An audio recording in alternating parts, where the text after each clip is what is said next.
Good morning, this is Shelby Law with the Great Basin Prescribed Fire and Smoke Briefing for Wednesday, March 5th, 2025.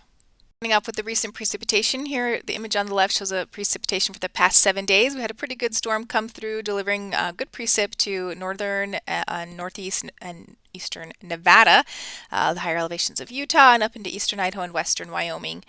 For the past 30 days, percent of normal on the right here. Idaho's looking pretty good with above normal precipitation during that time frame, even portions of northern Nevada and far northern Utah. But we're really starting to become concerned with the southern Great Basin as precipitation has been a lot more sporadic and less overall. Snowfall for the past 72 hours is shown here, again with the precip coming into northern and central Idaho and over the higher elevations of Utah. A lot of that precip came in the form of snow, even delivering some snow to the higher elevations of southern Utah, which is really great to see. However, there's a little bit of a maybe too little too late situation going on down there. Current snow info is shown here.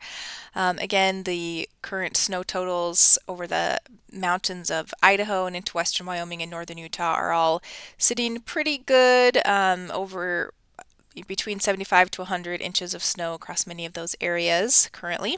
And then if we look at the snowpack compared to average, we are above average for portions of western Idaho and northern Nevada, near average over eastern Idaho, western Wyoming, northern Utah, and portions of central Nevada, a little bit below normal along the Sierra Front. But really the area of main concern is going to be over central and southern Utah, where the snowpack has been pretty bad all winter. Although winter and spring is not over yet, so we will see some more precipitation making its way down there. All right, let's talk about the forecast. Here we're looking at the satellite imagery for this morning. Upper heights in red here, and the wind barbs also in red, and then some IR, invisible satellite imagery here in these greens and blues. So we have a low pressure system beginning to move into the Pacific Northwest, drawing up a pretty decent amount of precipitation into the Great Basin, starting in Nevada today and then moving eastward overnight into tomorrow, which should deliver some pretty good precip totals and high elevation snow. All right, looking at the forecast again for this afternoon, here's the low coming into the Pacific Northwest and exiting Little Ridge, and then the large area of moisture moving into the Great Basin beginning today into tomorrow. Ventilation rates are pretty good across much of the area, especially Nevada and Utah, a little bit poorer further north. Also for today, we are seeing some strong winds out ahead of the low, mainly over central and southern Nevada and into southwest Utah today. Mixing heights are decent, especially over Utah and portions of Nevada. On Thursday, that low really quickly moves into the Great Basin. This is really happening tonight into tomorrow, bringing precipitation and some cooler temperatures to much of the area. Ventilation rates really improve as that low swings through. And we also have some really strong winds. So the winds really pick up ahead of the low into southern and eastern Utah tomorrow with really strong southwest winds. And then behind the low, we have the northwest winds, some pretty strong winds here, mainly in Oregon, but also seeing those winds into western Nevada or western Idaho and northern Nevada. Mixing heights are very good tomorrow. The low still kind of hanging around on Friday, although our precipitation will really decrease. Ventilation rates are still looking pretty good across much of the area on Friday as the low begins to exit the area. So still expecting some gusty northerly winds behind the low, mainly over Nevada and into portions of central Idaho, and mixing heights still staying pretty good on Friday. The forecasted clearing index for Utah is shown here, looking for pretty good values for the next 3 days as that low tracks through. And the precipitation totals are shown here. So pretty good precipitation event coming to the Great Basin. Pretty much everywhere in the Great Basin stands to see some precipitation.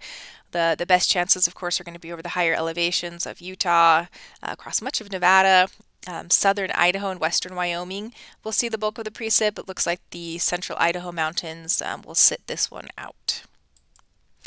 And then looking at our 48-hour snowfall totals, this is a new product here from the University of Utah, but showing where we're expecting to see or how much snow we could get in terms of the inches. So pretty good snowmaker here, 8 to 12 inches, maybe a little bit more over some of our higher elevations between today and Thursday night. So looking for that snow event. After Friday, the ridge builds in for the weekend for clearing and warming conditions region-wide. Ventilation rates decreasing as the ridge builds in. The ridge sticking around for Sunday with generally warm, seasonal, maybe above seasonal temperatures for the Great Basin, lighter winds, and poor ventilation rates on Sunday. More of the same on Monday, and then as we head into Tuesday, we see another trough moving into the Great Basin, bringing precipitation once again to the area. So, nice roller coaster of spring weather. As we head into the next 7 days. Precip accumulations for days 4 and 5. This is Saturday through Sunday. Again, with the ridge building in, we don't expect much in terms of precipitation. And then a closer look at the actual forecast here, showing our roller coaster for Reno and Salt Lake. The temperatures are already starting to come down in Reno today with the precip mainly today into tomorrow.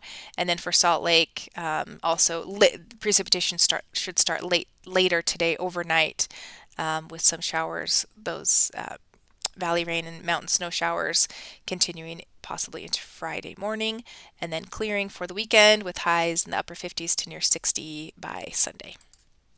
The extended forecast for March 12th through the 18th calls for below normal temperatures across the entire western U.S. and above normal chances for the same area. So it does look like we're going to remain in this active pattern as we head through the middle of March, which is really just what we need. And that concludes today's briefing. Please check back on Friday for the latest updates.